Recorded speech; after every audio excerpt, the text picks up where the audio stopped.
Hi, I'm Cecelia Sterling, and these are the adventures of Super Chick.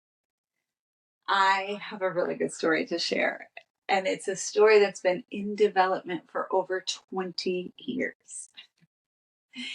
So, I'm a Michigan fan. I went to the University of Michigan for college, very proud member of this community, and grew up being taught to be how to be a fan by my older brother.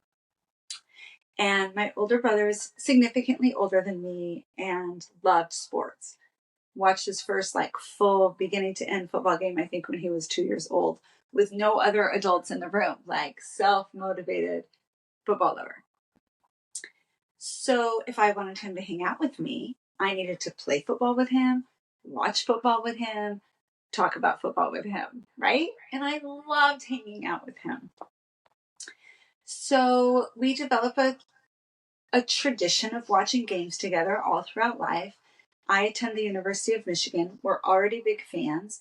So every year we get the season tickets, and I'll find another student so that he can buy their season ticket for the season. And we go to all the home games together for the majority of my time at U of M. And we were really good for some of those years. And some of the games were epic, so exciting.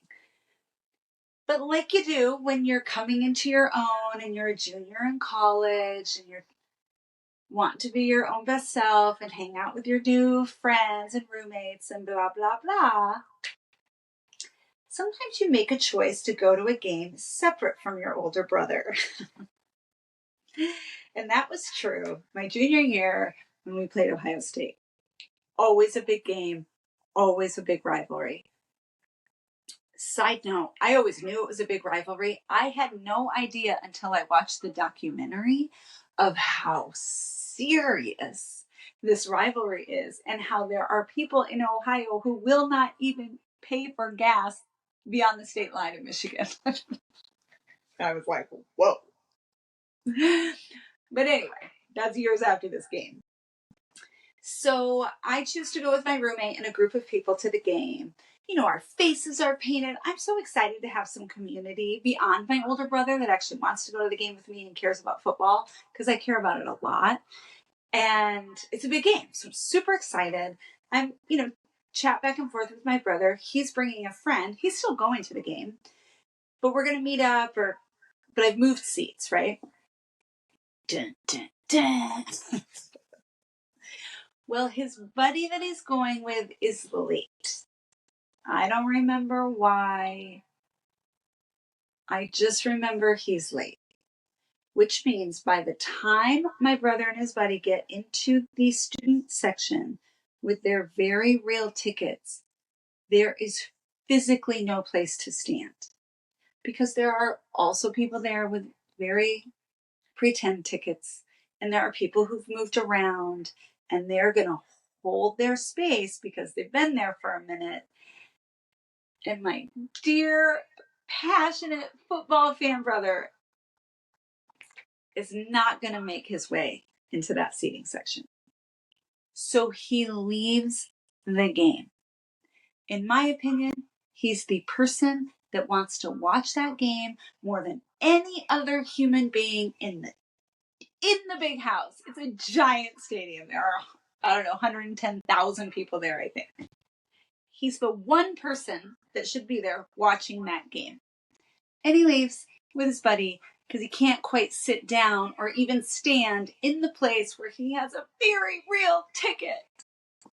And the guilt and the shame and the devastation that I feel from that day till 2 weeks ago is immense. I've literally cried about it when it just gets brought up, and I just think about it in the back of my mind. I felt so bad. Not that I was responsible, but just that I had, gone off on my own in this new direction, and we did something different, and that meeting went with his buddy, and can't count on the buddy. I'm kidding. He was a great buddy, but still, how did we wait for that game? Ah, So fast forward 20 some years. I'm on summer vacation this year and I'm with my brother.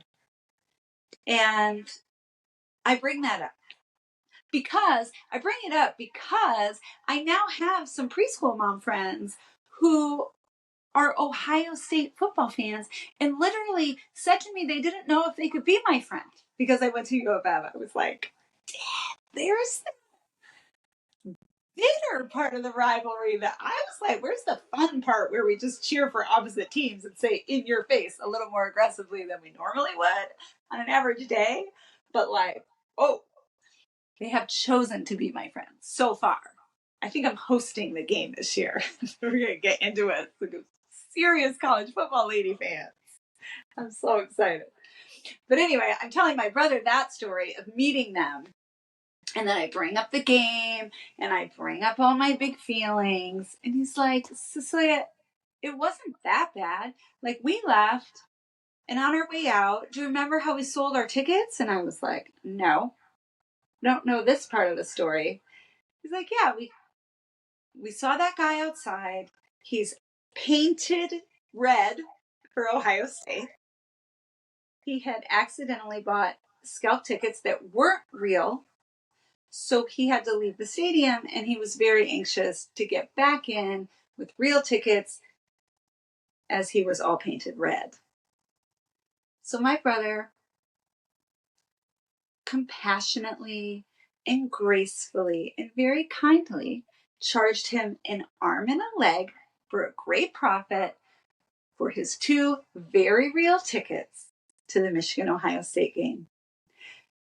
Leaving out the point about where those seats were located, right in the heart of the student section, where a huge Michigan fan couldn't even stand. So imagine this man who is now paid for the game twice, all painted in red, is going to be attending. And my brother has, like, every cell in his body is kind. But the smile on his face and the little laughter I got when he told me that story, like, he was so satisfied that he sold that guy his tickets. And he's like, and we went to the bar, we watched the game. It was a great game. Like, really wasn't that bad of a story. And how did I not know this for over 20 years? So, important to remember that we don't always know all the parts. And while I, in my, older age, have come to learn that I'm not responsible for other people's feelings, I felt so responsible for him missing that game and had no idea about this really funny ending. The twists and turns of, what else is going on with all the different storylines involved, right? Oh my goodness. I was so happy to hear it. And my shoulders dropped. I literally felt like a guilt and shame ball that I had been carrying around just like left my body, it just dissipated. I'm like a happier, more joyful person now that I know that full story. Love to hear the story of the guy that went that was all painted red. Wouldn't that be incredible? So with that, I'll say ciao for now. Go Blue. I'm hosting the game. I will definitely keep you posted on how it goes with my gals. And please let me know you read this in the comments. Let me know any stories you have about carrying around other people's experiences and then later learning about how you didn't have it quite right. Let me know about your rivalry stories. Again, go Blue. Ciao for now. I'm Cecelia, and these are the adventures of Super Chick.